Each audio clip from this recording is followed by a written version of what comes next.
Muy buenos amigos, hoy os vamos a hablar de las condiciones de trabajo en China. Eso es, y para ello nos vamos a apoyar en la historia que nos cuenta un documental relativamente reciente y que se titula como Lele. The American Factory. Eso es, la fábrica americana, aunque en realidad se trata de una fábrica china, mejor dicho, una empresa china que mueve parte de su producción a los Estados Unidos, lo cual, como sabréis, no es lo más habitual. Hasta ahora lo normal ha sido que los países desarrollados muevan sus fábricas, su producción a China. Y de hecho, este es un caso bastante excepcional. O sea, se ha hablado mucho de ello, ha tenido bastante impacto tanto en Occidente como en China, pero no se puede hablar de ello como si fuese una tendencia generalizada en estos momentos. Para empezar, hay un detalle bastante curioso sobre este documental y es que en China se le conoce como Lele. El documental de Obama. El documental del expresidente de los Estados Unidos, porque parece que ha estado involucrado en su producción. Hay algún vídeo de Netflix en el que se le ve, le entrevistan a él y a su esposa, hablan un poco de ello y tal. Entonces, desde el punto de vista de los chinos, es un documental que ya de entrada tiene ciertas connotaciones políticas. Es un documental que se puede ver en China sin ningún problema, o sea, no está bloqueado. Trata un tema, digamos, delicado, polémico en algunos aspectos, pero se puede ver perfectamente, ¿no? Puedes descargarlo también. Se puede descargar, no hace falta una VPN para saltarse el gran cortafuegos ni nada. Además, la gente ha comentado muchísimo. Luego veremos qué han comentado los chinos sobre ello. Pero este documental, yo creo que... Bueno, vamos a explicar primero de qué va un poco. Vamos a explicar, se trata de la empresa china... ¿cómo se llama la empresa? Fuyao. Es una empresa de cristal. Producen cristal, no la droga, sino el cristal vidrio. para los coches, para... Vale, porque ya os contamos también una historia, no sé si os acordáis, del mayor narcotraficante de China que producía cristal de la droga. No, en este caso se trata de vidrio para la industria de la automoción, de los coches, ¿no? Sí. Entonces, él es ¿de qué empresa, de qué provincia es esta empresa? De Fujian, muy cerca de nuestra provincia. Muy cerca de nuestra provincia, vecino. Es verdad. Y por lo que hemos visto...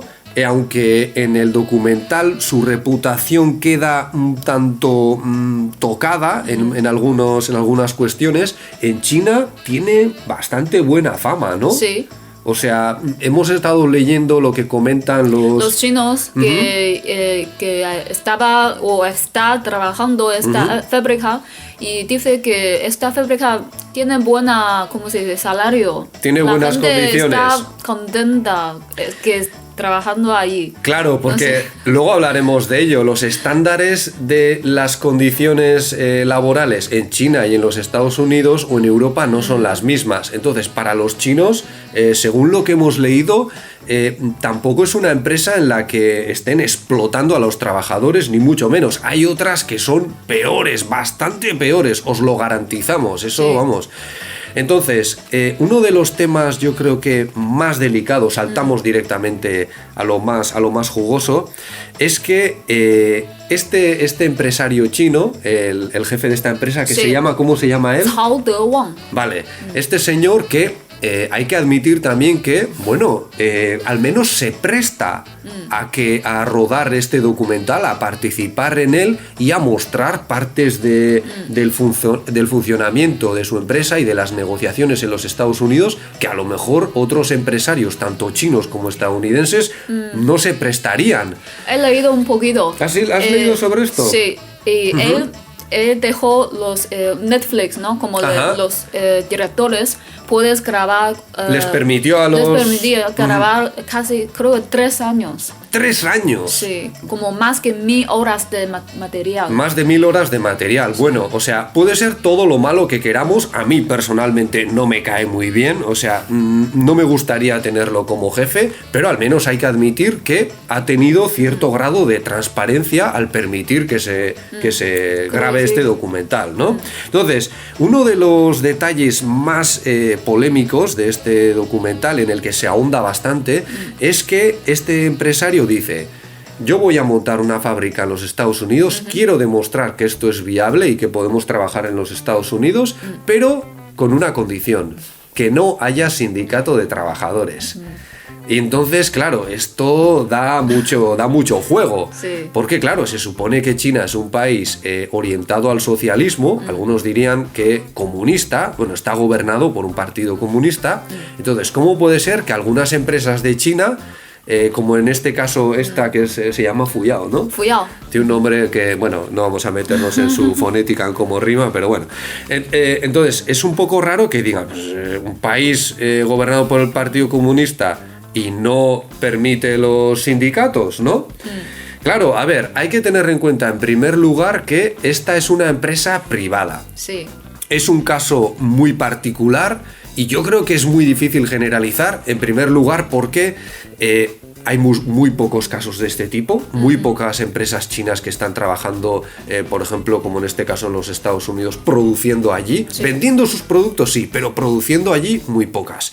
Y en segundo lugar, se trata de una empresa privada y en China este no es el único modelo que existe, por supuesto. China tiene una larga tradición de empresas estatales, de empresas que su propiedad es propiedad del Estado, Sí. y también tiene una larga historia de cooperativas y, por ejemplo, de hecho, Huawei, la famosa Huawei, tiene algunos elementos que comparte con las características de las cooperativas. Por ejemplo, Huawei, ¿de quién es propiedad, Lele? Los trabajadores. Es propiedad de los trabajadores, de los trabajadores chinos, creo, en principio de los chinos.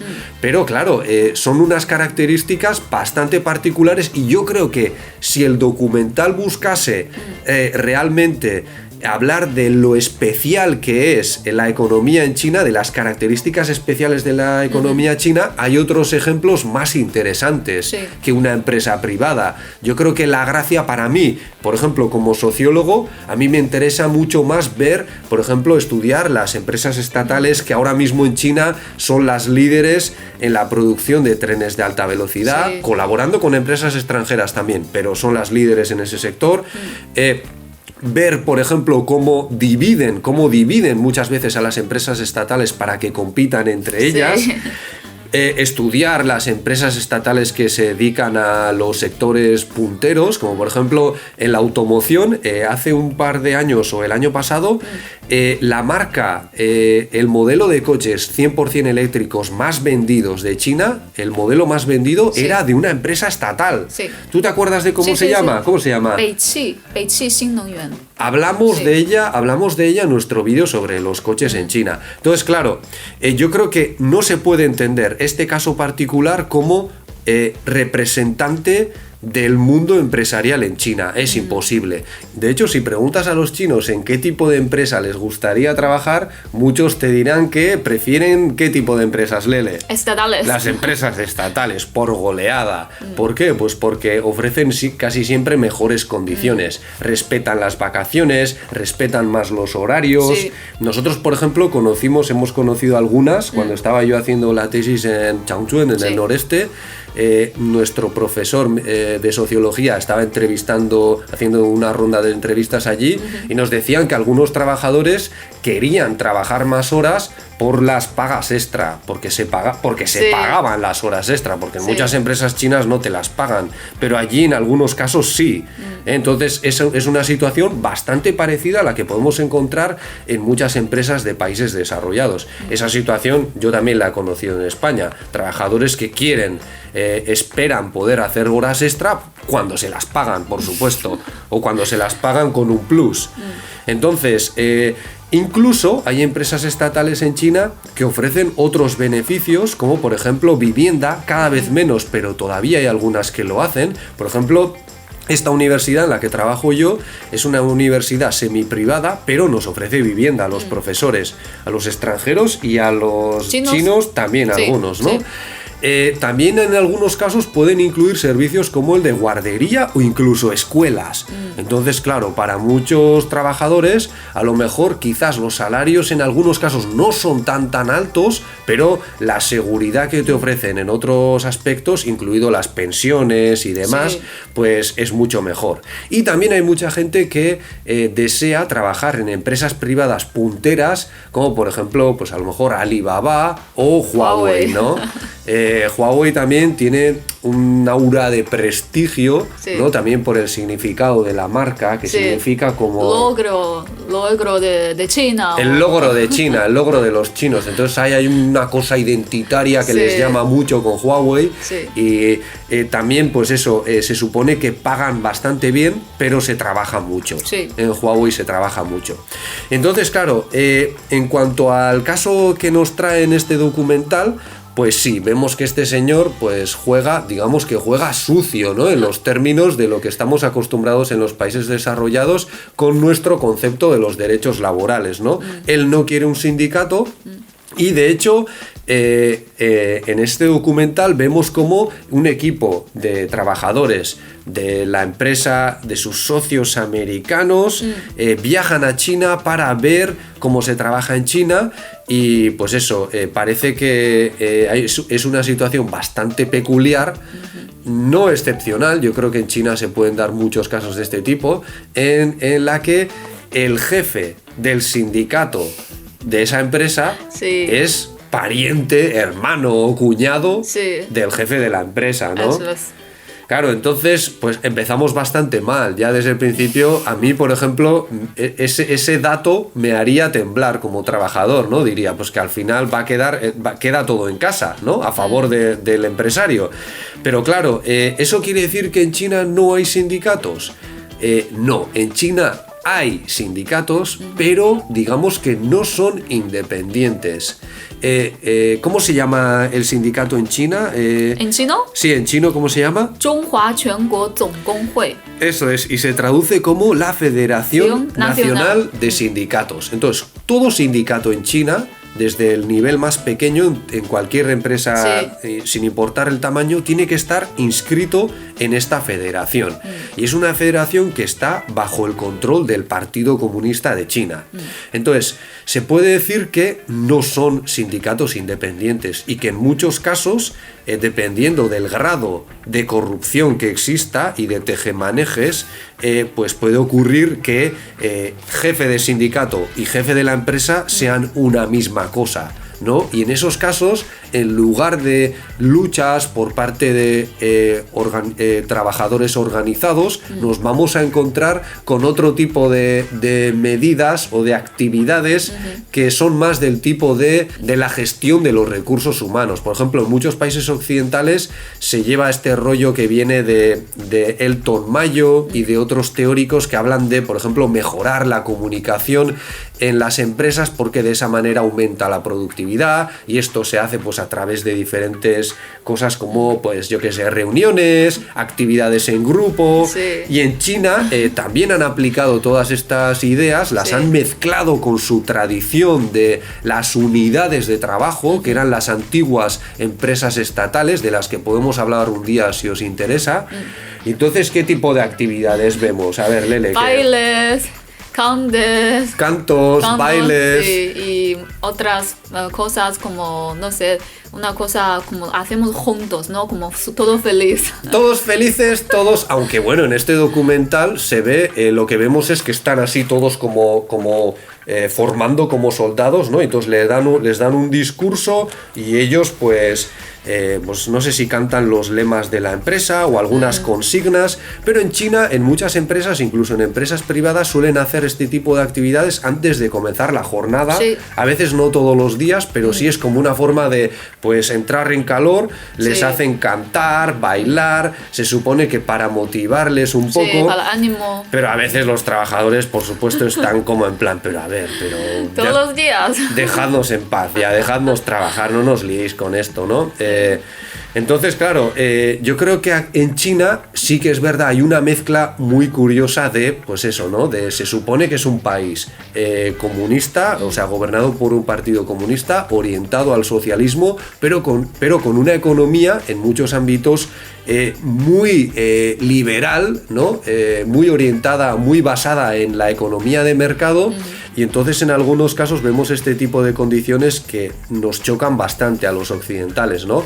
En China, por ejemplo, una cosa que se suele preguntar mucha gente, ¿los obreros hacen huelga? ¿Los obreros luchan? Bueno, pues en China se supone que no hay derecho a la huelga, pero se hacen huelgas. No es ilegal hacer huelgas, ¿eh?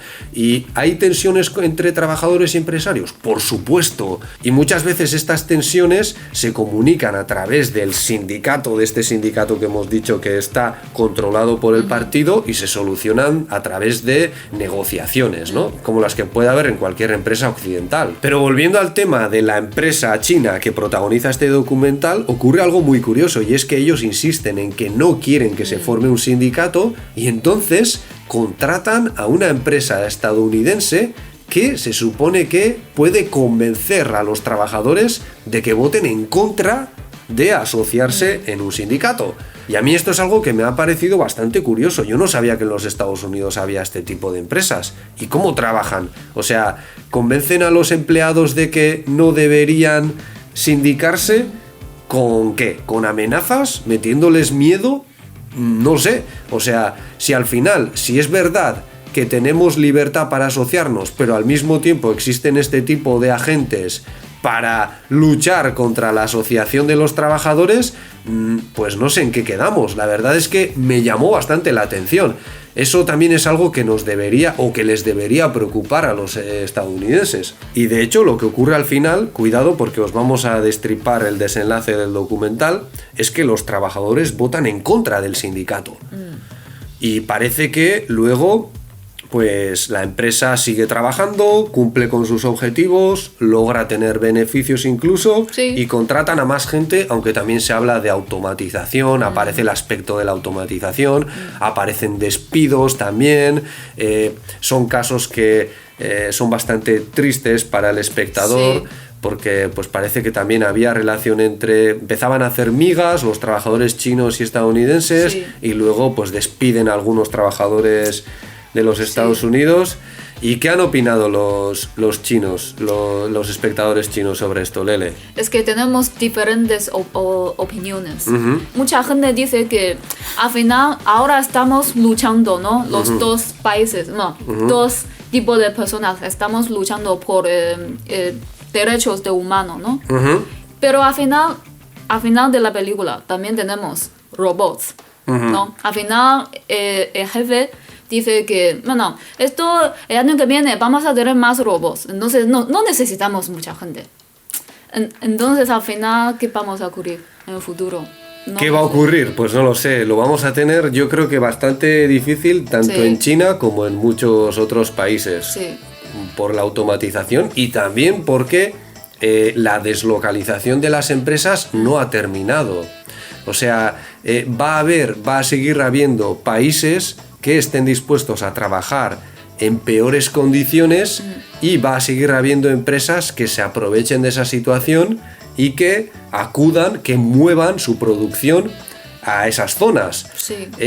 Pensad en África, por ejemplo. Ya hay empresas chinas que están invirtiendo en África.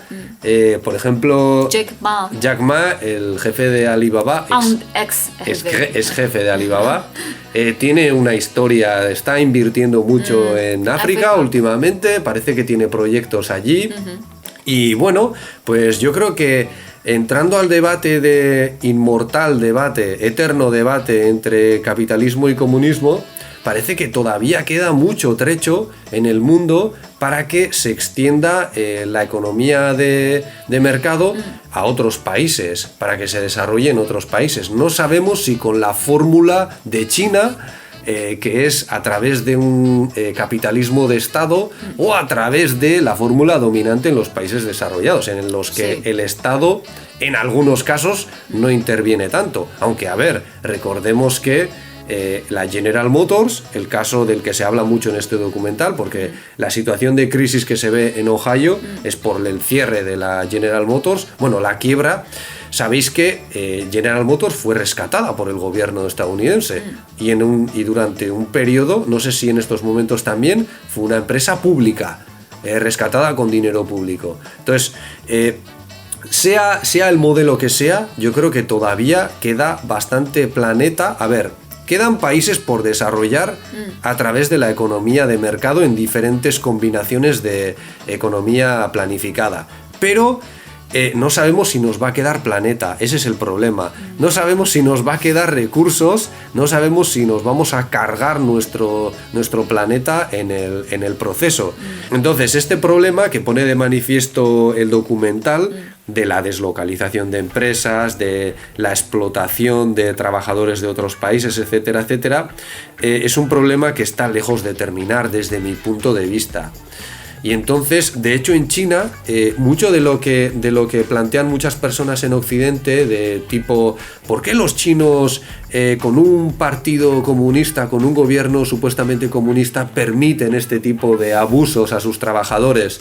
Bueno, los permiten en primer lugar porque la situación de China al principio, cuando se abrió, digamos, a la economía de mercado, estaba en una situación desastrosa, ¿no? Sí, era muy pobre. Claro. Mi madre, la generación de mi madre, era muy pobre. Y, por ejemplo, mi madre, cuando era pequeña, hasta 18, hasta 20, no tenía carne en casa. Igual, una vez, 2 veces al año. Comiendo. Comían carne muy pocas, sí, eran pues eso. muy pobre. Sí, entonces, ¿no? ahora es que estamos en el camino de desarrollo, ¿no? Ajá. Ahora la situación es mucho mejor que antes. Entonces, estamos contentos. Claro, y para muchas personas en China trabajar 10 horas o incluso 12 horas, pues tampoco es tanto. Comparando con la situación, con su situación previa, pues no es un infierno. Al contrario, para muchos es, pues bueno, una manera de ganarse un futuro. Y además en China siempre domina una mentalidad a veces muy de sacrificio, ¿no? Sacrificarte por tus hijos, por los que vengan después. Entonces, bueno, yo entiendo que eso genera muchas tensiones con los trabajadores del mundo desarrollado, de los países desarrollados, que muchos han perdido su trabajo, ¿no? Han obtenido productos más baratos, pero a costa de perder condiciones laborales o de perder el propio trabajo. Pero claro, en China también existe la idea de que todo el país, al final, todo el mundo tiene que sacrificarse por el beneficio de la nación, de todos. Y el objetivo ahora mismo es llegar a un nivel de bienestar básico para todos. Bueno, en cualquier caso, yo creo que hemos dado un buen repaso a los temas que trata este documental. Si nos hemos olvidado de algo, os invitamos a que lo completéis con vuestros comentarios. Y si os ha gustado este formato, si os gusta este formato, recordad que en nuestra página de Patreon estamos ofreciendo noticiarios de actualidad semanales con un montón de noticias desde el enfoque de China. Las noticias que más eco han tenido en China. Y bueno, lo estamos prácticamente regalando, así que os invitamos a que le echéis un vistazo y de paso nos apoyéis en este proyecto. Entonces nada, nos despedimos, os damos las gracias por vuestra atención, esperamos que al menos os haya servido para amenizar vuestro domingo y nos vemos en la próxima entrega. ¡Hasta luego! Pronto!